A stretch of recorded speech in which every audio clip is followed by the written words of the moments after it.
പാലക്കാട് ജില്ലയിലെ എലപ്പുള്ളിയിൽ ബ്രൂവറി ആരംഭിക്കാനുള്ള ക്യാബിനറ്റ് തീരുമാനത്തിൽ ഞങ്ങൾ ശക്തിയായി പ്രതിഷേധിക്കുന്നു. ഒരു കാരണവശാലും എലപ്പുള്ളിയിൽ ബ്രൂവറി അനുവദിക്കാൻ പ്രതിപക്ഷം സമ്മതിക്കില്ല. രണ്ട്, സാധാരണ CPIയെ AKG സെൻറ്ററിൽ വിളിച്ചു വരുത്തിയാണ് അപമാനിക്കാറുള്ളത്. ഈ പ്രാവശ്യം MN സ്മാരകത്തിൽ തന്നെ പോയി CPI അപമാനിച്ച സംഭവമാണ് ഈ ബ്രൂവറി വിഷയത്തിലുണ്ടായത്. നിലപാടില്ലാത്ത പാർട്ടിയായി CPI മാറി. അവരുടെ ആസ്ഥാനത്ത് പോയി അവരുടെ പാർട്ടി എടുത്ത നിലപാടിനെതിരായിട്ടുള്ളൊരു തീരുമാനമാണ് മുഖ്യമന്ത്രി അടിച്ചേൽപ്പിച്ചത്. മുഖ്യമന്ത്രിയുടെയും എക്സൈസ് മന്ത്രിയുടെയും തീരുമാനമാണ് LDFൻ്റെ മീതെ മറ്റ് കക്ഷികളുടെ മീതെ അടിച്ചേൽപ്പിക്കപ്പെട്ടത്. ഇതിനകത്തുള്ള ഏറ്റവും പ്രധാനപ്പെട്ട പ്രശ്നം 3 കാര്യങ്ങളാണ്. ഒന്ന്, ഈ ഒയാസിസ് കമ്പനി വന്ന വഴി സുതാര്യമല്ല, അഴിമതിയുടെ വഴിയിലൂടെയാണ് അവർ വന്നത്. രണ്ടാമത്തേത്, ആ കമ്പനിയുടെ പശ്ചാത്തലം ഷെയ്ഡി പശ്ചാത്തലമാണുള്ളത്. അവർ കൊഴക്കേസിലെ പ്രതിയാണ്. അതുപോലെ തന്നെ അവർ നടത്തിയ ഈ ഫാക്ടറി തുടങ്ങിയ സ്ഥലത്ത് 4 കിലോമീറ്റർ ചുറ്റളവ് ഭൂഗർഭജലം മലിനമാക്കിയതിനും കുറ്റവാളിയായി നിൽക്കുന്ന കമ്പനിയാണ്. മൂന്നാമത്തെ പ്രശ്നം എന്ന് പറയുന്നത്, ഈ എലപ്പുള്ളി എന്ന് പറയുന്ന പ്രദേശം പാലക്കാട് ജില്ല മൊത്തത്തിൽ രൂക്ഷമായ കുടിവെള്ളക്ഷാമം നേരിടുന്ന പ്രദേശമാണ്. ഇപ്പം മലമ്പുഴ അണക്കെട്ടിൽ നിന്ന് വെള്ളം കൊടുക്കുമെന്ന് പറയുന്നത്, നിങ്ങൾ മലമ്പുഴ അണക്കെട്ടിൻ്റെ ഇന്നലെ പത്രങ്ങളിൽ വന്ന ചിത്രമുണ്ട്. കന്നുകാലികൾ മേയാണ് മലമ്പുഴ അണക്കെട്ടിൻ്റെ ക്യാച്ച്മെൻറ്റ് ഏരിയ. വെള്ളം പറ്റിയിട്ട് വെള്ളമില്ല. അവിടുത്തെ ഭൂഗർഭ ജലത്തിൻ്റെ അളവ് വളരെ താഴെയാണ്. അവിടെ ഒരു തരത്തിലും വെള്ളമില്ല. ആവശ്യമായ വെള്ളം വരണ്ട് കിടക്കുന്ന ഒരു പ്രദേശത്ത് ചെന്നിട്ടാണ് ഇത് കമ്പനി ഫുൾ സ്വിങ്ങിലാവുമ്പോൾ, അവർ പറയുന്ന കാര്യങ്ങൾ എല്ലാ പ്രോജക്റ്റുകളും പൂർത്തിയാവുമ്പോൾ ഏകദേശം ഒരു ദിവസം 80 ദശലക്ഷം ലിറ്റർ വെള്ളം, 80 mld വെള്ളം വേണ്ടി വരും. അത് ശരിക്കും കൊക്കക്കോള കമ്പനിക്ക് ആവശ്യമായ വെള്ളത്തിനേക്കാൾ കൂടുതൽ വെള്ളം ഈ കമ്പനിക്ക് ആവശ്യമായി വരും. അത് അവിടുത്തെ കുടിവെള്ള പ്രശ്നത്തെ ഗൗരവതരമായി ബാധിക്കും. മാത്രമല്ല, മന്ത്രി പറഞ്ഞത് വാട്ടർ അതോറിറ്റി ഉറപ്പ് കൊടുത്തിട്ടുണ്ടെന്നാണ്. വാട്ടർ അതോറിറ്റി നിയമസഭയിൽ ജലവിഭവ വകുപ്പ് മന്ത്രി നൽകിയ മറുപടിയിൽ പറഞ്ഞിരിക്കുന്നത് ഇങ്ങനെയൊരു ധാരണ ഈ കമ്പനിയായിട്ട് ഏർപ്പെട്ടിട്ടില്ല എന്നാണ്. ആ കമ്പനിക്ക് എത്തനോൾ പ്ലാന്റ് നിർമ്മിക്കുന്നതിന് വേണ്ടിയിട്ടുള്ള അനുമതിക്ക് വേണ്ടി IOCയിലേക്ക് അവർക്ക് കൊടുത്ത അപേക്ഷയുടെ കൂടെ വെക്കാൻ വേണ്ടിയിട്ടാണ് ഇവരൊരു കത്ത് കൊടുത്തത്. ആ കത്ത് തന്നെ വാട്ടർ അതോറിറ്റിയുടെ സൂപ്രണ്ടിംഗ് എഞ്ചിനീയർ കൊടുക്കാൻ പാടില്ല. കാരണം ഇവരാവശ്യപ്പെട്ടത് എത്രമാത്രം വെള്ളം ആവശ്യമുണ്ട് എന്ന് ഇവർ ഇതുവരെ പറഞ്ഞിട്ടില്ല. എത്ര വെള്ളത്തിൻ്റെ റിക്വയർമെൻറ്റ് എന്താണെന്ന് ഇതുവരെ പറഞ്ഞിട്ടില്ല. സർക്കാർ കൊടുത്ത ഏത് അപേക്ഷയിലാണ് അവർ റിക്വയർമെൻറ്റ് പറഞ്ഞിരിക്കുന്നത്? എത്രമാത്രം വെള്ളം വേണ്ടി വരുമെന്ന് പറഞ്ഞിരിക്കുന്നത് എവിടെയാണ് മഴവെള്ള സംഭരണി കൊണ്ട് വെള്ളം നടത്തിയാൽ അവിടെ മാക്സിമം ഒരു വർഷം, ഒരു ദിവസമല്ല, ഒരു വർഷം 40 ലക്ഷം ലിറ്ററേ ഉണ്ടാക്കാൻ പറ്റുള്ളൂ. ഒരു ദിവസത്തെ ഇവരുടെ ആവശ്യത്തിൻ്റെ പകുതിക്ക് പോലും അത് മതിയാവില്ല. 40 ദശലക്ഷം ലിറ്റർ വെള്ളം ഒരു വർഷം മഴവെള്ളത്തിൽ ശേഖരിക്കാൻ പറ്റുന്നതാണ്. ഫുൾ സ്വിങ്ങിലായ 80 ദശലക്ഷം ലിറ്റർ വെള്ളം അവർക്കിവിടെ വേണം. ഇത് 40 ദശലക്ഷം ലിറ്റർ പെർ ഡേ അല്ല, പെർ ഇയറാണ്. പെർ ഡേ വേണം 80 ദശലക്ഷം ലിറ്റർ വെള്ളം. അപ്പോൾ ഈ പറയുന്ന കണക്കുകളൊന്നും ശരിയല്ല. ഇവർ തെറ്റായ വഴികളിലൂടെയാണ് ഇവർ വന്നിരിക്കുന്നത്. ആ തെറ്റായ വഴികളിലൂടെ എത്തിയതുകൊണ്ടാണ് ഈ കൂടെയുള്ള പ്രശ്നങ്ങളെല്ലാം അവഗണിച്ചുകൊണ്ട്, ഈ വെള്ളത്തിൻ്റെ പ്രശ്നങ്ങളെല്ലാം ഇത് ചെയ്തുകൊണ്ട് ഈ കാര്യത്തിലേക്ക് പോകുന്നത്. അതുപോലെ ബഹുമാനപ്പെട്ട വ്യവസായ വകുപ്പ് മന്ത്രി പറഞ്ഞ കാര്യങ്ങൾക്കൊക്കെ നമ്മൾ മറുപടി പറഞ്ഞു. വ്യവസായ മന്ത്രി പറഞ്ഞത് ഈ ഊതിപ്പെരിപ്പിച്ച കണക്കുകളാണ്. ഞാൻ അന്ന് പറഞ്ഞു MSMEകൾ ഭയങ്കരമായി വർദ്ധിച്ചു എന്നാണ് പറഞ്ഞത്. 3,55,000 സംരംഭങ്ങളാണ് എന്നാണ് പറഞ്ഞത് കേരളത്തിൽ. എന്താ കാര്യം? 2021 ഈ അമെൻമെൻറ്റ് വരുത്തി, MSMEയുടെ നിർവചനത്തിൽ ഭേദഗതി വരുത്തി. എന്നിട്ട് ഹോൾസെയിൽ ആൻഡ് റീറ്റെയിൽ ഇതുകൂടി ഇതിൻ്റെ അകത്ത് ഉൾപ്പെടുത്താം എന്ന് പറഞ്ഞു. അതെല്ലാ സംസ്ഥാനത്തും മാറ്റം ഉണ്ടായി. ആന്ധ്രാപ്രദേശിൽ 2020-21 ഉണ്ടായത് 65,174 സംരംഭങ്ങളാണ് ഉണ്ടായിരുന്നത്. അത് 2021-22 ആയപ്പോൾ 1,47,000 ആയി അവിടെ വർദ്ധിച്ചു. 1,47,000 ആയി അവിടെ വർദ്ധിച്ചു. ഇപ്പോൾ അവിടെ എത്രയാണെന്നറിയാം? 6,78,000 ഉണ്ട്, അവിടെയുണ്ട്. കർണാടക നോക്കിയേ, അന്ന് 1,52,000 1,52,000 ഉണ്ടായിരുന്നത് ഈ നിർവചനം മാറ്റിക്കഴിഞ്ഞപ്പോൾ 3,14,000 ആയി. ഇപ്പോൾ കർണാടകയിലെ സംരംഭങ്ങൾ 6,76,000 ഈ സംരംഭങ്ങൾ എന്ന് പറയുന്നത് ഈ നാട്ടിലെ പാവപ്പെട്ടവൻ ലോൺ എടുത്ത് കടം മേടിച്ച് തുടങ്ങുന്ന പെട്ടിക്കട, മനസ്സിലായില്ലേ? പലചരക്ക് കട, പച്ചക്കറി കട, beauty parlour, barber shop, bakery തുടങ്ങി വർക്ക്ഷോപ്പ് തുടങ്ങിയ എല്ലാ സ്ഥാപനങ്ങളും വരും. ഇതിനകത്ത് ഗവൺമെൻറ്റിൻ്റെ ക്രെഡിറ്റിലേക്ക് ഇതെങ്ങനെയാണ് പോകുന്നത്? ഇത് എല്ലാ കാലത്തും ഉണ്ടായിട്ടുള്ളതല്ലേ? റെസ്റ്റോറൻറ്റുകൾ തുടങ്ങുന്നു. ഇത് ഗവൺമെൻറ് പഠിക്കേണ്ടത് ഇങ്ങനെ തുടങ്ങുന്ന എത്ര സംരംഭങ്ങൾ പൂട്ടിപ്പോകുന്നുണ്ടെന്നാണ്. ഇപ്പോൾ 10 റെസ്റ്റോറൻറ്റ് തുടങ്ങി 8 എണ്ണം പൂട്ടിപ്പോവാണ്, കടകൾ പൂട്ടിപ്പോവാണ്. റീറ്റെയിൽ വ്യാപാരവും ഹോൾസെയിൽ വ്യാപാരവും കേരളത്തിൽ തളരുകയാണ് യഥാർത്ഥത്തിൽ. കാരണം 2 കാര്യങ്ങളാണ്. ഒന്ന് ഓൺലൈൻ സംവിധാനം, 2 മാളുകൾ കേന്ദ്രീകരിച്ചുള്ള ബിസിനസ് കേരളത്തിൽ കൂടി. ശരിക്കും പറഞ്ഞാൽ ഈ റീറ്റെയിൽ ഹോൾസെയിൽ സംരംഭങ്ങൾ കേരളത്തിൽ തളരുകയും അടച്ചുപൂട്ടപ്പെടുകയും ചെയ്യാണ്. എന്നിട്ടാണ് ഇത് ഈ ആളുകൾ തുടങ്ങുന്നതിനെക്കുറിച്ച് കേരളത്തിൽ 3,44,000 സംരംഭം തുടങ്ങിയെന്നൊരു ഗവൺമെൻറ് വന്ന് പറയും. ഗവൺമെൻറ്റിന് എന്ത് റോളാണ് ഈ കാര്യത്തിൽ ഉണ്ടായിരുന്നത്? എന്ത് റോളാണ് ഉണ്ടായിരുന്നത് ഈ കാര്യത്തിൽ? അതുകൊണ്ടാണ് ഞങ്ങൾ പറഞ്ഞത് അങ്ങനെ ഒരു വളർച്ച കേരളത്തിൽ ഉണ്ടായിട്ടില്ല. ഇവർ ഊതിപ്പെരിപ്പിച്ച കണക്കായിട്ട് വരും. ഞങ്ങളിതിനെ എതിർത്തില്ലെങ്കിൽ കോവിഡ് കാലത്ത് ഞങ്ങൾക്ക് പറ്റിയത് പറ്റും. കോവിഡ് കാലത്ത് ലോകത്തിലെ ഏറ്റവും മനോഹരമായി കോവിഡ് കൈകാര്യം ചെയ്ത സംസ്ഥാനം കേരളമാണ് എന്നുള്ളൊരു നറേറ്റീവ് ഉണ്ടാക്കി. ഇലക്ഷൻ കഴിഞ്ഞപ്പോഴാണ് അത് ബോധ്യപ്പെട്ടത്. ഇലക്ഷൻ കഴിഞ്ഞപ്പോൾ ഇന്ത്യയിൽ ഇന്ന് ഏറ്റവും കൂടുതൽ ആളുകൾ കോവിഡ് മൂലം മരണപ്പെട്ട 2ാമത്തെ സംസ്ഥാനമാണ് കേരളം. ഇലക്ഷൻ കഴിഞ്ഞപ്പോഴാണ് 28,000 പേരുടെ മരിച്ച വിവരം ഒരു പൂഴ്ത്തി വെച്ചത് പുറത്തു വന്നത്, ഇല്ലേ? ഇന്ത്യയിൽ ഏറ്റവും കൂടുതൽ രോഗികളുണ്ടായ ഇന്ത്യയിലെ 2ാമത്തെ സംസ്ഥാനം ഒന്ന് മഹാരാഷ്ട്രയ്ക്ക് കേരളത്തിൻ്റെ 3 ഇരട്ടി പോപ്പുലേഷനുള്ള സംസ്ഥാനമാണ്. ഈ ഗവൺമെൻറ്റിന് ഞങ്ങൾ എപ്പോഴും ചോദിക്കുന്ന ഒരു ചോദ്യം നിയമസഭയ്ക്കകത്തും പുറത്തും, എന്താണ് ഈ ഗവൺമെൻറ്റിൻ്റെ മുൻഗണന? സർക്കാരിൻ്റെ മുൻഗണന എന്താണ്? ഇന്നലെ PSC മെമ്പർമാർക്കും ചെയർമാൻ എത്ര വർധനവാണ് ശമ്പളത്തിൽ കൊടുത്തത്? അതാണോ ഗവൺമെൻറ്റിൻ്റെ പ്രയോറിറ്റി? പാവപ്പെട്ട ആശാ വർക്കർമാർ 12-14 മണിക്കൂർ ഒരു ദിവസം ജോലി ചെയ്യുന്നവർ 7,000 രൂപയാണ് അവരുടെ ഓണറേറിയം. അതൊന്ന് വർദ്ധിപ്പിക്കണമെന്നാവശ്യപ്പെട്ട് അവരുടെ കുടിശ്ശിക കൊടുക്കണം എന്നാവശ്യപ്പെട്ട് സമരം ചെയ്യുമ്പോൾ ആ സമരം ചെയ്യുന്നവരെ പരിഹസിക്കുന്ന മന്ത്രിമാരുള്ള ഈ മന്ത്രിസഭയാണ് ഇന്നലെ ലക്ഷക്കണക്കിന് രൂപ PSC ചെയർമാൻ, അത് പൊളിറ്റിക്കൽ അപ്പോയിൻമെൻ്റാണ്, സ്വന്തം പാർട്ടിക്കാരെയാണ്. ആ പാർട്ടിക്കാർക്ക് എത്രമാത്രം വർധനവാണ് കൊടുത്തിരിക്കുന്നത്? അവരുടെ ഈ ഇതിനു മുമ്പുള്ള റിട്രോസ്പെക്റ്റീവ് ഇഫക്റ്റിൽ മുൻകാല പ്രാബല്യത്തോടു കൂടി അവർക്ക് ശമ്പളം കൊടുക്കുക. എത്ര കോടി രൂപയാണ് അതിനുവേണ്ടി ചെലവാക്കുന്നത്? പട്ടികജാതി പട്ടികവർഗക്കാർക്കുള്ള പദ്ധതികൾ മുഴുവൻ വെട്ടിക്കുറയ്ക്കുക, കുട്ടികളുടെ ഗ്രാൻസ് കൊടുക്കാതിരിക്കുക, സ്റ്റൈപ്പൻഡ് കൊടുക്കാതിരിക്കുക, ഹോസ്റ്റൽ ഫീസ് കൊടുക്കാതിരിക്കുക. ഹോസ്റ്റൽ ഫീസ് കൊടുക്കാത്തതിൻ്റെ പേരിൽ പട്ടികജാതി പട്ടികവർഗ വിദ്യാർത്ഥികൾ അവർ പഠിക്കുന്ന സ്ഥാപനങ്ങളിൽ അപമാനിക്കപ്പെടുകയാണ് ഈ സംസ്ഥാനത്ത്, കൃത്യസമയത്ത് കൊടുക്കാത്തതുകൊണ്ട്. അതൊന്നും കൊടുക്കാത്ത ഒരു സർക്കാരാണ്. ഇപ്പോഴും 3 മാസത്തെ സാമൂഹ്യ സുരക്ഷാ പെൻഷൻ ബാക്കിയുണ്ട് കൊടുക്കാൻ വേണ്ടിയിട്ട്. ഈ തളർന്നു കിടക്കുന്ന ആളുകളെ ചികിത്സിക്കുന്ന പരിചരിക്കുന്നവർക്കുള്ള ആശ്വാസ കിരണം പദ്ധതി വഴി കിടക്കുകയാണ്. ഇവിടെ കാരുണ്യ പദ്ധതിക്ക് കൊടുക്കാൻ കോടികളാണുള്ളത്. മാവേലി സ്റ്റോറിൽ സാധനം വാങ്ങാൻ സബ്സിഡി റേറ്റിൽ ഐറ്റത്തിന് കൊടുക്കാൻ പണമില്ല. എന്നിട്ട് PSC മെമ്പർമാരുടെ ശമ്പളം എത്രയാണ് വർദ്ധിപ്പിച്ചിരിക്കുന്നത്? ഗവൺമെൻറ് പരിഹസിക്കുകയാണ് ജനങ്ങളെ. സ്വന്തം ആളുകൾക്ക് വേണ്ടി എന്തും ചെയ്യും, ഞങ്ങൾക്ക് ഇഷ്ടമുള്ളത് ചെയ്യും എന്ന് പറഞ്ഞ് ജനങ്ങളെ നോക്കി പരിഹസിക്കുകയും വെല്ലുവിളിക്കുകയുമാണ് ഈ സർക്കാർ ചെയ്യുന്നത്. ഇത് ശരിയല്ല. ഈ വർദ്ധിപ്പിച്ച അവരുടെ വേതനം പിൻവലിക്കണം എന്നാണ് ഞങ്ങൾ ആവശ്യപ്പെടുന്നത്.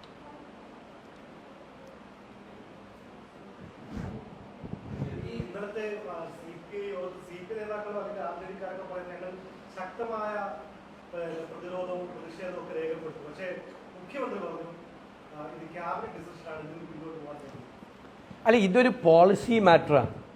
ആ പോളിസി മാറ്റർ സാധാരണ UDF ആണെങ്കിൽ LDF ആണെന്ന് തീരുമാനിക്കുന്നത് അവരാണ്. തീരുമാനിച്ചിട്ടാണ് LDF തീരുമാനിച്ചിട്ടാണ് അതിനകത്തേക്ക് വരേണ്ടത്. പാർട്ടിയൊന്നും തീരുമാനിക്കേണ്ട ആവശ്യമില്ല. കാരണം പിണറായി വിജയൻ പറയുന്നതാണ് പാർട്ടിയിൽ നടക്കുന്നത്. പക്ഷേ LDF തീരുമാനിക്കാത്തൊരു വിഷയം മന്ത്രിസഭയിൽ കൊണ്ടുവന്ന് പാസ്സാക്കിയതാണല്ലോ തെറ്റ്. അപ്പോൾ LDFൽ പോലും ഇപ്പം ഞങ്ങളെ ബോധ്യപ്പെടുത്താൻ നടക്കാനുള്ള എക്സൈസ് മന്ത്രി ആദ്യം അദ്ദേഹം ഇടതുമുന്നണിയിലെ കക്ഷികളെ ബോധ്യപ്പെടുത്തട്ടെ. അവരെ ബോധ്യപ്പെടുത്താൻ പറ്റിയില്ലല്ലോ. അവരതിന് കീഴടങ്ങി, മുഖ്യമന്ത്രിയുടെ ഇതിന് കീഴടങ്ങി അവരുടെ ആസ്ഥാനത്ത് കൊണ്ടുപോയിട്ട് വെച്ചിട്ട് അവരുടെ തീരുമാനത്തിനെതിരായി ഒരു തീരുമാനം മുഖ്യമന്ത്രി എടുത്തു. അതാണ് ഞാൻ പറഞ്ഞത്. സാധാരണ AKG സെൻറ്ററിൽ വെച്ചിട്ടാണ് CPIക്കാർക്കിട്ട് പണി കൊടുക്കാറുള്ളത്. ഇപ്പോൾ MN സ്മാരകത്തിൽ പോയിട്ടാണ് അവർക്കിട്ട് ഈ പണി കൊടുത്തിട്ട് വന്നത് മുഖ്യമന്ത്രി.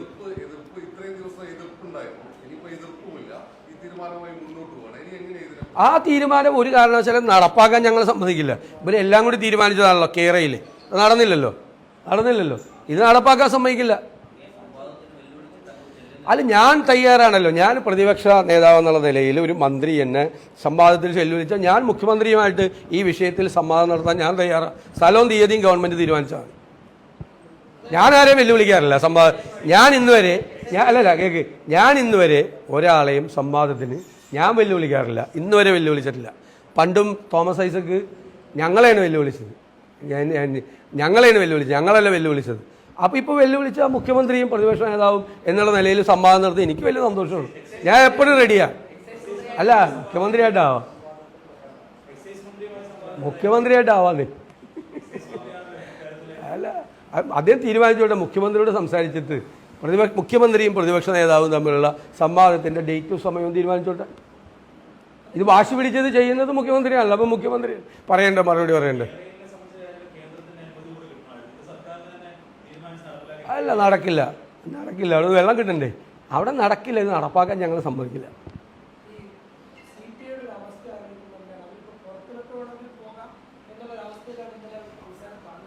അല്ല, അവർ ഇപ്പോൾ ഞങ്ങളെടുത്തതുപോലെ ബ്രൂവറിക്കെതിരായിട്ടുള്ളൊരു നിലപാടെടുത്തു.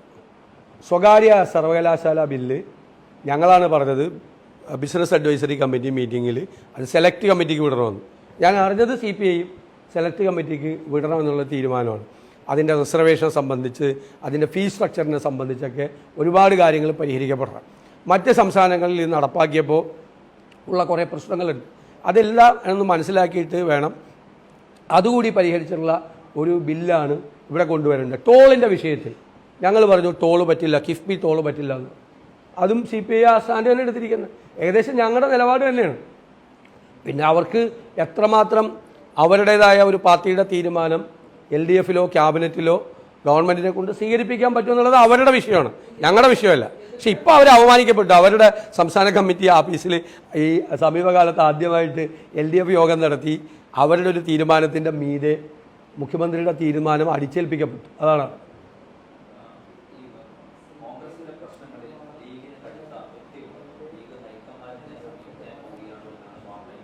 അങ്ങനെ കോൺഗ്രസ്സിൽ ഒരു പ്രശ്നമുള്ളതായിട്ട് അവർ ഒരു അതിർത്തിയും രേഖപ്പെടുത്തിയിട്ടില്ല. ഞങ്ങൾ എല്ലാ ദിവസവും ഓരോരുത്തരും ഓരോ ദിവസവും ഓരോ വാർത്ത ഉണ്ടാക്കുകയാണ്. ഓരോ ചാനലുകളും ഓരോ മാധ്യമങ്ങളും ഓരോ വാർത്ത രാവിലെ ഉണ്ടാക്കണം. ഒന്നുമില്ലാഞ്ഞിട്ട് കോൺഗ്രസ് ലീഗും നേതൃത്വവും തമ്മിൽ ഒരു കാലത്തും ഇല്ലാത്ത തരത്തിലുള്ള ഭയങ്കര സുദൃഢമായ ബന്ധമുണ്ട്. കോൺഗ്രസ്സിൽ ഒരു തമ്മിത്തല്ലിൽ എന്ത് വഴക്കാണ് കോൺഗ്രസ്സിലുള്ളത്? കോൺഗ്രസ്സിൽ എവിടെയെങ്കിലും, ഞാൻ ചോദിക്കട്ടെ, കഴിഞ്ഞ 3 കൊല്ലത്തിനിടയിൽ എവിടെയെങ്കിലും ഒരു ഗ്രൂപ്പ് യോഗം ചേർന്ന കോൺഗ്രസ്സിൽ ആരെങ്കിലും ഏതെങ്കിലും രീതിയിൽ എന്തെങ്കിലും പ്രശ്നങ്ങൾ പറഞ്ഞോ? എന്ത് വിഷയത്തിലാണ് ഞങ്ങൾ തമ്മിൽ തർക്കം ഉണ്ടായത്? അല്ലല്ല, അത് അദ്ദേഹം പറഞ്ഞല്ലോ ഞാൻ രാഷ്ട്രീയക്കാരനല്ല വേറൊരാളാണെന്ന് പറഞ്ഞു. ഞാൻ അദ്ദേഹമായിട്ടും തർക്കിക്കാനൊന്നും ഞങ്ങൾ ഗവൺമെൻറ്റുമായി പോരാടുന്നൊരു വിഷയത്തിൽ, ഞങ്ങൾ ഗവൺമെൻറ്റുമായി ഡിബേറ്റ് നടക്കുന്ന ഒരു വിഷയത്തിൽ അദ്ദേഹം ഗവൺമെൻറ്റിന് അനുകൂലമായിട്ട് ഒരു ആർട്ടിക്കിൾ എഴുതിയപ്പോൾ ആ ആർട്ടിക്കിളിൻ്റെ സ്റ്റാറ്റ് 6 ശരിയല്ല എന്ന് ഞങ്ങൾ പറഞ്ഞു. ഞാനത് പ്രൂവ് ചെയ്തല്ലോ. അദ്ദേഹം പറഞ്ഞ സ്റ്റാറ്റ് 6 ശരിയല്ല എന്ന്. അല്ലല്ല, വെയിറ്റ് ലെറ്റ് മീ കംപ്ലീറ്റ്. ഞങ്ങൾ എന്താ പറയുക? അദ്ദേഹം പറയുന്നത് സ്റ്റാർട്ടപ്പ് സിസ്റ്റത്തിൻ്റെ എക്കോസിസ്റ്റം വാല്യൂവിനെ കുറിച്ചാണ് പറയുന്നത്. ആ സ്റ്റാർട്ടപ്പ് സിസ്റ്റത്തിൻ്റെ എക്കോസിസ്റ്റം വാല്യൂ കേരളത്തിൻ്റെ വളരെ മോശമാണ്. $1.7 ബില്യൺ കേരളത്തിൻ്റേത്. 1590 കോടിയാണ്. 170 കോടി US ഡോളർ കേരളത്തിൻ്റെ വാല്യൂ ആകുമ്പോൾ കർണാടകം ഈ കാലഘട്ടത്തിൽ ഉണ്ടാക്കിയിരിക്കുന്ന വാല്യൂ 1590 കോടിയാണ്. ഇനി നിങ്ങൾ ഒരു കാര്യം കൂടി മനസ്സിലാക്കിക്കോ. ഈ ഇക്കോസിസ്റ്റം പറയില്ല, ഈ $1.7 ബില്യൺ ഇതിൽ ഈ $1 ബില്യൺ ഒറ്റ കമ്പനിയുടെ. ഒരു കമ്പനി കേരളത്തിൽ യൂണിക്കോൺ കമ്പനിയാണ്. യൂണിക്കോൺ കമ്പനി ആണെങ്കിൽ അതൊരു ഫിനാൻസ് കമ്പനിയാണ്. യൂണിക്കോൺ കമ്പനിയാണെങ്കിൽ $1 ബില്യൺ വരുമ്പോഴാണ്, അതിൻ്റെ വാല്യൂ വരുമ്പോഴാണ് യൂണിക്കോൺ കമ്പനിയാകുന്നത്. ഈ $1.7 ബില്യൺ കേരളത്തിൻ്റെ ഇക്കോസിസ്റ്റം വാല്യൂ എന്ന് പറഞ്ഞാൽ അത് $1 ബില്യൺ ഒരു കമ്പനിയുടെയാണ്. ബാക്കി എത്രയുണ്ട്? 0.7 ബില്യൺ. 159 ബില്യൺ അവിടുത്തെ കർണാടകത്തിലെ ഈ കണക്കിൽ. പിന്നെ ഞാൻ പറഞ്ഞു 254% വളർച്ച. അത് ആരാണ് ആ വളർച്ചയെക്കുറിച്ച് പറഞ്ഞത്? ഒരു കമ്പനിയാണ്. ആ കമ്പനിയാണ് ഇത് സ്റ്റഡി ചെയ്തിട്ട് റിപ്പോർട്ട് ചെയ്തത്. ആ കമ്പനിയുടെ ക്ലയൻ്റാണ് ഈ കേരളത്തിലെ ഈ സ്റ്റാർട്ടപ്പ് മിഷൻ. ആണ് ആണ് അല്ല, അത് അദ്ദേഹത്തിൻ്റെ ഇത്. ഞാനത് അദ്ദേഹവുമായിട്ട് കൊമ്പ് കോർക്കാനോ വഴക്കിടാനോ ഒന്നും ഞങ്ങളില്ല. അത് അദ്ദേഹം വർക്കിംഗ് കമ്മിറ്റി മെമ്പറാണ്, കേരള കോൺഗ്രസിൻ്റെ വർക്കിംഗ് കമ്മിറ്റി മെമ്പറാണ്. അദ്ദേഹത്തോട് സംസാരിക്കേണ്ടത് അഖിലേന്ത്യാ കോൺഗ്രസ് നേതൃത്വമാണ്. ഞങ്ങളൊക്കെ അതിനേക്കാളൊക്കെ വളരെ താഴെ പൊസിഷനിലിരിക്കുന്ന ആളാണ്, ഞങ്ങളുടെയൊക്കെ മീതെ നിൽക്കുന്ന ഒരാളാണ്. അദ്ദേഹത്തെ ശാസിക്കാനോ അദ്ദേഹത്തെ ഉപദേശിക്കാനോ അദ്ദേഹത്തിനെ തിരുത്താനോ ഒന്നും ശേഷിയുള്ള ആളുകളല്ല ഞങ്ങൾ. അല്ല, അദ്ദേഹത്തിന് എല്ലാ ആളുകളല്ല ഞങ്ങൾ അദ്ദേഹവുമായിട്ട് ഒരു തർക്കത്തിനും പോകുന്നില്ല. ഞങ്ങളാരും പോകുന്നില്ല. ഞങ്ങളുമായിട്ട് അദ്ദേഹം അത് അദ്ദേഹത്തിൻ്റെ അഭിപ്രായം. അദ്ദേഹം അത് ബാക്കിയുള്ളൊരു വിലയിരുത്തട്ടെ. അദ്ദേഹം പറഞ്ഞത് എന്താണ്?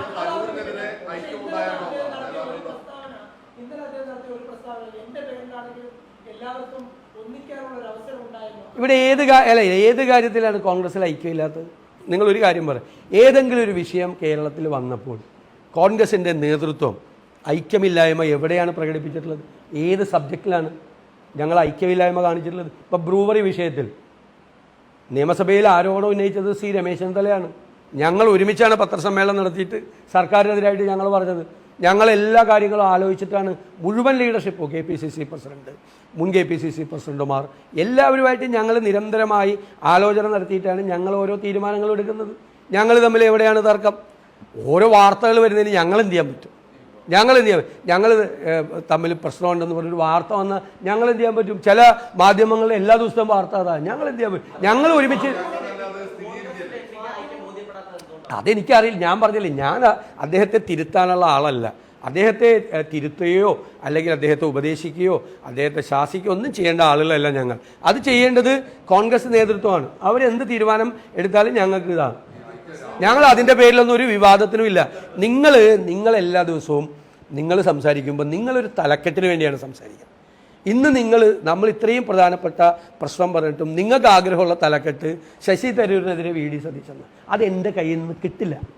ഞാൻ അദ്ദേഹത്തിന് എതിരല്ല. അദ്ദേഹത്തെ ഇവിടെ മത്സരിക്കുന്ന സമയത്ത് അദ്ദേഹത്തെ വിജയിപ്പിക്കുന്നതിന് വേണ്ടി ഏറ്റവും കഠിനാധ്വാനം ചെയ്ത ഒരാളാണ് ഞാൻ. അദ്ദേഹം തന്നെ പറഞ്ഞിട്ടുണ്ട്, ഏറ്റവും കഠിനാധ്വാനം ചെയ്ത ഒരാളാണ് ഈ തിരുവനന്തപുരത്ത്. ഏതെല്ലാം രീതിയിലാണ് ചെയ്തതെന്ന് അറിയാം. ഞാൻ കോൺഗ്രസിൻ്റെ ഒരു MP ആണ്, അദ്ദേഹം വർക്കിംഗ് കമ്മിറ്റി മെമ്പറാണ്. എന്നേക്കാൾ മീതെയുള്ള ഒരു നേതാവാണ് അദ്ദേഹത്തെ. ഞാനത് അന്ന് പറഞ്ഞത് ഒരു സ്റ്റാറ്റിസ്റ്റിക്സ് തെറ്റണ്ടെന്ന് പറഞ്ഞു. ഞാൻ അത്ര മാത്രമേ പറഞ്ഞുള്ളൂ. വെയിറ്റ് ഞാൻ അത്ര മാത്രമേ പറഞ്ഞുള്ളൂ. അദ്ദേഹം പറഞ്ഞ കണക്ക് എന്ന് പറയുന്നത് സ്റ്റാർട്ടപ്പ് മിഷൻ വെച്ച കണക്കാണ്. ആ കണക്ക് തെറ്റാണ് എന്ന് ഞാൻ പറഞ്ഞു. ഞാൻ ആ കണക്ക് അപ്പോൾ പറഞ്ഞ് കണക്ക് വെച്ചോളാൻ പറഞ്ഞു. ഞാൻ കൃത്യമായ കണക്ക് കൊണ്ടുവന്നു. നിങ്ങൾ പറഞ്ഞില്ലേ 2019-21 ഒരു കാലഘട്ടമായിട്ട് പരിഗണിച്ചു, 2021-24 ഒരു കാലഘട്ടമായിട്ട് പരിഗണിച്ചു. ആദ്യത്തെ കാലഘട്ടത്തേക്കാൾ 254% ഗ്രോത്താണ് സ്റ്റാർട്ടപ്പ് കമ്പനി. ആദ്യത്തെ കാലഘട്ടം ഏതാ? ആദ്യത്തെ കാലഘട്ടം കോവിഡ് കാലഘട്ടം. 0 മാർക്ക് കിട്ടിയ ആൾ അല്ലെങ്കിൽ 1 മാർക്ക് കിട്ടിയ ആൾക്ക് 4 മാർക്ക് കിട്ടി. 4 മാർക്ക് കിട്ടിയപ്പോൾ എത്ര ശതമാനമാണ്? 300% അല്ലേ? 300% വർധനവ്. ശരിയാണ്. 8 മാർക്ക് നേരത്തെ ഉണ്ടായിരുന്ന ആൾക്ക് 10 മാർക്ക് കിട്ടി. അപ്പോൾ എത്രയാണ് വർധനവ്? 25% വർധനവ്. ഇതുപോലത്തെ കണക്കാണ് ആ കാലഘട്ടത്തിൽ നിന്നുണ്ടായൊരു വ്യത്യാസം. അതിന് മുഖ്യമന്ത്രി പറഞ്ഞ മറുപടി നിങ്ങൾ ശ്രദ്ധിച്ച, UDFൻ്റെ കാലത്ത് 300 സ്റ്റാർട്ടപ്പ് ഉണ്ടായിരുന്നുള്ളത്. എന്നാണ് കേരളത്തിൽ സ്റ്റാർട്ടപ്പ് തുടങ്ങിയത്? 2015 ആയപ്പോഴാണ് അതിൻ്റെ ഒരു സ്റ്റാർട്ടപ്പ് പ്രൊമോഷനും മറ്റു കാര്യങ്ങളൊക്കെ ആയിട്ട് ഉമ്മൻചാണ്ടി സർക്കാർ ഈ സംവിധാനം ആരംഭിച്ചത്. ആ 1 കൊല്ലത്തിനകം ഉണ്ടായ കമ്പനിയാണ് അത്രയും. ഈ 8 കൊല്ലത്തിനകം ഉണ്ടായതാണ് ഇത്. എന്നിട്ട് ബാക്കിയുള്ള സംസ്ഥാനങ്ങളായിട്ട് കമ്പയർ ചെയ്ത് കഴിഞ്ഞാൽ ഞാൻ പറഞ്ഞല്ലോ, ഒരു കമ്പാരിസൺ പോലും ഇല്ല. പിന്നെ ഈസ് ഓഫ് ഡൂയിങ് ബിസിനസ്സിൽ number 1. Ease of doing business ഇല്ല, ഇപ്പോൾ സമ്മതിച്ചല്ലോ. ഈസ് ഓഫ് ഡൂയിങ് ബിസിനസ് ഇല്ലയെന്ന്. ഈസ് ഓഫ് ഡൂയിങ് ബിസിനസ് എന്ന് പറയുന്ന ഒരു ഇൻഡിക്കേറ്റർ ഇല്ല. ആ ഇൻഡിക്കേറ്റർ നിർത്തലാക്കി. ഇത്രയും നാൾ പറഞ്ഞത് ഈസ് ഓഫ് ഡൂയിങ് ബിസിനസ്സിൽ 1ാം സ്ഥാനം ഒന്നല്ലേ, ഇപ്പോൾ സമ്മതിച്ചല്ലോ ഈസ് ഓഫ് ഡൂയിങ് ബിസിനസ് ഇല്ല. പിന്നെ കേരളത്തിൻ്റെ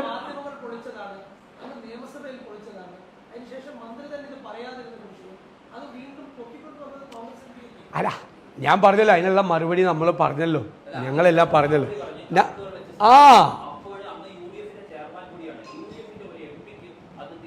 അല്ലല്ല, അതിപ്പം നമുക്ക് ഞാൻ അതിന് മറുപടി പറഞ്ഞു. അദ്ദേഹം നമ്മളെക്കാൾ മീതെയുള്ള ഒരാളാണ്, നമുക്കൊന്നും ചെയ്യാൻ പറ്റില്ല.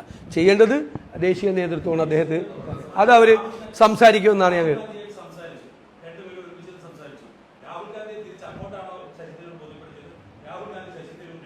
അവർ തമ്മിൽ ഒറ്റയ്ക്കല്ലേ സംസാരിച്ചത്? എനിക്കറിയില്ല എന്താ സംസാരിച്ചത്.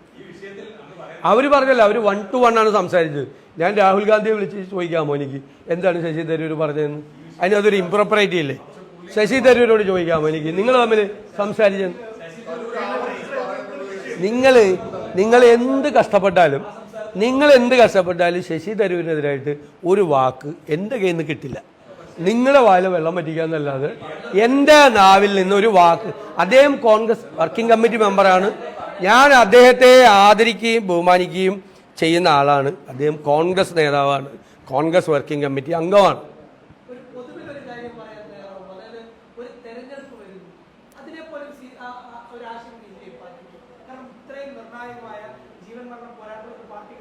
അത് ഇവർ ചോദിച്ച അതേ ചോദ്യം സനകൻ കൗശലം ഉപയോഗിച്ച് വേറൊരു ചോദ്യം ചോദിച്ചിട്ട് എൻ്റെ ഒന്നും മറുപടി വിചാരിക്കുകയാണ്. അതൊക്കെ ശരി, അതൊന്നും ഇതിനെയൊന്നും ബാധിക്കില്ല. ഞങ്ങൾക്കൊരു പ്രൊപ്പഗാൻഡ ഇതുണ്ട്, രീതിയുണ്ട്, ക്യാമ്പയിൻ ഉണ്ട്. ഞങ്ങളെടുത്ത നിലപാട് നിങ്ങൾ നോക്ക്. നാളെ ഇൻവെസ്റ്റേഴ്സ് മീറ്റ് നടത്തുക, ഞങ്ങൾ അതിനകത്ത് പങ്കെടുക്കുകയാണ്. മറ്റത് എന്താ പറയുന്നത്? ഞങ്ങൾ ഇൻവെസ്റ്റേഴ്സ് മീറ്റ് നടത്തിയപ്പോൾ കേരളത്തെ വിൽപ്പനയ്ക്ക് വെച്ചിരിക്കുന്നു എന്നാണ് അന്നത്തെ പ്രതിപക്ഷം. ഈ മുഖ്യമന്ത്രി അടക്കമുള്ള ആളുകൾ കേരളത്തെ വിൽപ്പനയ്ക്ക് വെച്ചിരിക്കുന്നു, കേരളം വിൽക്കാൻ വെച്ചിരിക്കുന്നു. ചന്ദ്രശേഖരൻ സ്റ്റേഡിയം വിൽക്കാൻ പോവാണ്. എന്തൊക്കെയാണ് അന്ന് പറഞ്ഞത്? ഞങ്ങളതാണ് പറഞ്ഞത്. ഞങ്ങൾ പറഞ്ഞത് കേരളത്തിൽ വ്യവസായ സൗഹൃദ അന്തരീക്ഷം ഉണ്ടാകണം. അത് ഗവൺമെൻറ്റിൻ്റെ മാത്രം ആഗ്രഹമല്ല, കേരളത്തിൻ്റെ ആഗ്രഹമാണ്. കേരളത്തിൽ വ്യവസായങ്ങൾ വരണം, സംരംഭങ്ങൾ ഉണ്ടാകണം, കേരളത്തിലെ ചെറുപ്പക്കാർക്ക് തൊഴിലവസരങ്ങൾ ഉണ്ടാകണം, അവരിങ്ങനെ പുറത്തേക്ക് പോകരുത്, വിദ്യാഭ്യാസ സ്ഥാപനങ്ങൾ ഉണ്ടാകണം. ഞങ്ങൾ എന്ത് പോസിറ്റീവായിട്ടുള്ള അപ്രോച്ചാണ്. ഞങ്ങൾ ആ യോഗത്തിൽ പങ്കെടുക്കുകയല്ലേ, ഞങ്ങൾക്കും ബഹിഷ്കരിക്കാൻ പാടില്ലേ? ഞങ്ങൾ ബഹിഷ്കരിച്ചത് എന്താ? നവകേരള സദസ്സ് തെരഞ്ഞെടുപ്പിന് മുമ്പ് നടന്നൊരു പൊളിറ്റിക്കൽ ക്യാമ്പയിനാണ്. ആ പൊളിറ്റിക്കൽ ക്യാമ്പയിൻ്റെ കൂടെ ഞങ്ങൾ പോകേണ്ട ആവശ്യമുണ്ടോ? അത് മാത്രമേ അത് LDF ഒറ്റയ്ക്ക് നടത്തിക്കൊള്ളാൻ പറഞ്ഞത്. LDFിൻ്റെ ക്യാമ്പയിനാണ്. ഞങ്ങളുടെ വിചാരണ സദസ്സ് വേറെ ഞങ്ങൾ നടത്തി. കേരളത്തിൻ്റെ പൊതു താല്പര്യത്തിന് വേണ്ടി ഗവൺമെൻറ് നടത്തുന്ന എല്ലാ ശ്രമങ്ങളെയും ഞങ്ങൾ പിന്തുണയ്ക്കും. ഞങ്ങൾ പോസിറ്റീവാണ്. ഇവരാ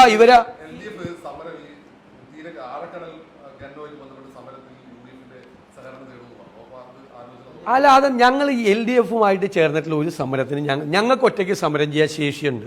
എന്തിനാ ഒരുമിച്ച് ചെയ്യണത്? ഞങ്ങൾ നിയമസഭയിൽ ഞാൻ തന്നെയാണ് ആ വിഷയം അവതരിപ്പിച്ചത്. സർക്കാർ ഇതുവരെ അഭിപ്രായം പറഞ്ഞിട്ടില്ല കടൽ മണൽ ഖനനത്തെക്കുറിച്ച്.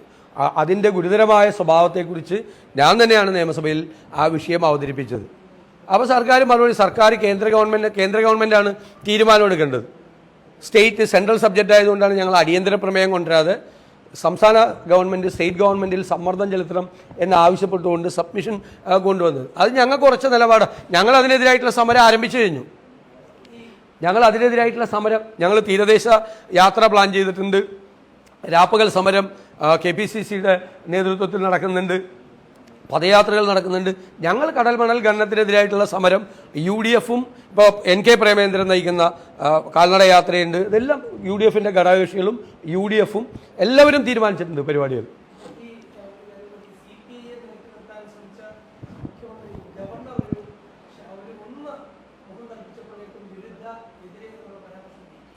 അത് നീക്കേണ്ട ആവശ്യമില്ല. കാരണം ഇന്നിപ്പോൾ നടക്കാൻ ഞാനും പങ്കെടുക്കേണ്ട അതിനകത്ത്.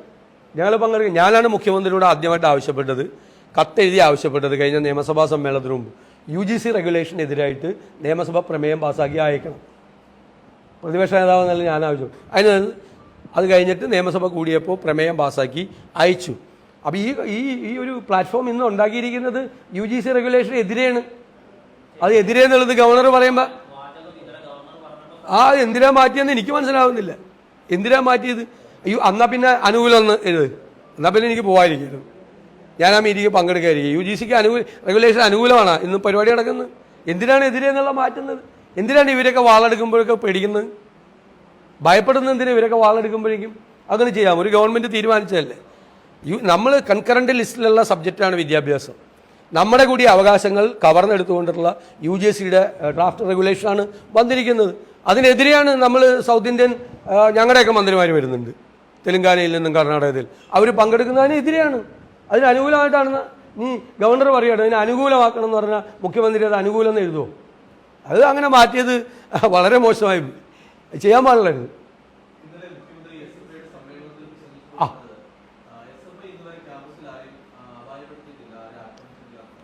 മുഖ്യമന്ത്രി ഇന്നലെ SFI നടത്തുന്ന ക്രിമിനൽ ആക്ടിവിറ്റീസിന് സർട്ടിഫിക്കറ്റ് കൊടുക്കുകയാണ് ചെയ്തത്. മുഖ്യമന്ത്രി നേരത്തെ ഈ നവകേരള സദസ്സിനോടനുബന്ധിച്ച് പോലീസും അദ്ദേഹത്തിൻ്റെ ഗൺമാന്മാരും ഗുണ്ടകളും ക്രിമിനലുകളും DYFIക്കാരും SFIക്കാരും ഞങ്ങളുടെ പ്രവർത്തകരെ ആക്രമിച്ചപ്പോൾ അവർ നടത്തുന്നത് രക്ഷാപ്രവർത്തനമാണ് എന്ന വാക്ക് പറഞ്ഞുകൊണ്ട് ക്രിമിനലുകളെ സംരക്ഷിക്കുന്ന നിലപാട് മുഖ്യമന്ത്രി സ്വീകരിച്ചു. അതിനെതിരായിട്ട് കേസുണ്ട് കോടതിയിൽ. അതേ നടപടിയാണ് ഈ റിപ്പോർട്ട് ചെയ്യുന്ന റാഗിംഗ് കേസുകളിലെല്ലാം പ്രതിസ്ഥാനത്ത് നിൽക്കുന്ന SFIക്കാരാണ്. എല്ലാ അക്രമ സംഭവങ്ങൾക്കും ഡിഫറൻ്റ്ലി ഏബിൾഡ് ആയിട്ടുള്ള ഭിന്നശേഷിക്കാരനായ ഒരു പയ്യനെയാണ് ഈ സെക്രട്ടേറിയറ്റിൻ്റെ മൂക്കിന് താഴെ ഈ യൂണിവേഴ്സിറ്റി കോളേജിലെ ഇടിമുറിയിൽ വെച്ച് ക്രൂരമായി മർദ്ദിച്ചത്. അത് ചെയ്തത് SFI അല്ലേ? സംസ്ഥാന വ്യാപകമായി ക്യാമ്പസുകളിലെ വയലൻസ് മുഴുവൻ നേതൃത്വം കൊടുക്കുന്ന SFI ആണ്. SFI നടത്തുന്ന ക്രിമിനൽ ആക്ടിവിറ്റീസിന് കേരളത്തിൻ്റെ മുഖ്യമന്ത്രി സ്വന്തം അധികാരം ദുരുപയോഗം ചെയ്തുകൊണ്ട് അവർക്ക് കൊടുത്ത സർട്ടിഫിക്കറ്റാണ് അവരെ പ്രകീർത്തിച്ചുകൊണ്ടുള്ള ഈ സംസാരം. മുഖ്യമന്ത്രി എന്നുള്ള നിലയിൽ, പാർട്ടി നേതാവ് എന്നുള്ള നിലയിൽ അദ്ദേഹത്തിന് കൊടുക്കാം. പക്ഷേ ആ SFI സംസ്ഥാന സെക്രട്ടറി പോലെ ക്രിമിനൽ കേസുകൾ, അതായത് സമരം ചെയ്ത കേസല്ല, ക്രിമിനൽ കേസുകളിൽ എത്ര കേസുകളിൽ പ്രതിയാണെന്ന് ആലോചിച്ചു. സമരം ചെയ്താൽ ക്രിമിനൽ കേസാണ്. സമരം ചെയ്ത നമുക്ക് എല്ലാവർക്കും എതിരായിട്ട് ഉണ്ടാകുന്ന സമരം ചെയ്ത് അതല്ല, അല്ലാത്ത ക്രിമിനൽ കേസുകളിൽ പ്രതികളാണ് അവരിൽ എല്ലാവരും, ഭൂരിപക്ഷം ആളുകളും, ഇവിടെ നടക്കുന്ന മുഴുവൻ പേരും എല്ലാ കേസുകളിലും. എന്നിട്ട് ആ ക്രിമിനലുകളെയാണ് പ്രൊട്ടക്റ്റ് ചെയ്യുന്നത്. രക്ഷാപ്രവർത്തനത്തിൻ്റെ ഒരു പുതിയ വ്യാഖ്യാനമാണ് ഇന്നലെ SFI സമ്മേളനത്തിൽ ഈ ക്രിമിനലുകൾക്ക് സർട്ടിഫിക്കറ്റ് നൽകിക്കൊണ്ട് മുഖ്യമന്ത്രി നടത്തിയത്.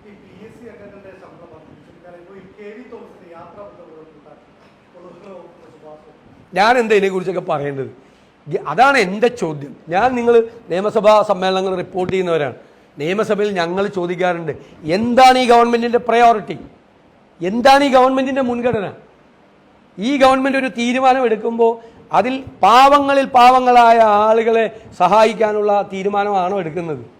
പാവങ്ങൾ പുറത്ത് സമരം ചെയ്യാൻ സങ്കടപ്പെടുകയാണ്, കഷ്ടപ്പെടുകയാണ്, അപമാനിക്കപ്പെടുകയാണ്. എന്നിട്ട് അവരുടെ സമരത്തിനെതിരായി അവർ 12 മണിക്കൂർ 14 മണിക്കൂർ ജോലി ചെയ്യുന്നവർ 7000 രൂപ ഓണറേറിയ അതെങ്കിലും കുടിശ്ശിക മാറ്റി തരണം എന്ന് പറഞ്ഞ് സമരം ചെയ്യുമ്പോൾ അവരെ പരിഹസിക്കുന്ന ഈ മന്ത്രിമാരെല്ലാവരും കൂടി ക്യാബിനറ്റിലെടുത്ത തീരുമാനമാണ് ഈ PSC മെമ്പർമാരുടെ ഈ ലക്ഷങ്ങളുടെ ശമ്പളം. ജനങ്ങൾ കാണുന്നുണ്ട്, അത്രമാത്രമേ ഞാൻ പറയുന്നു.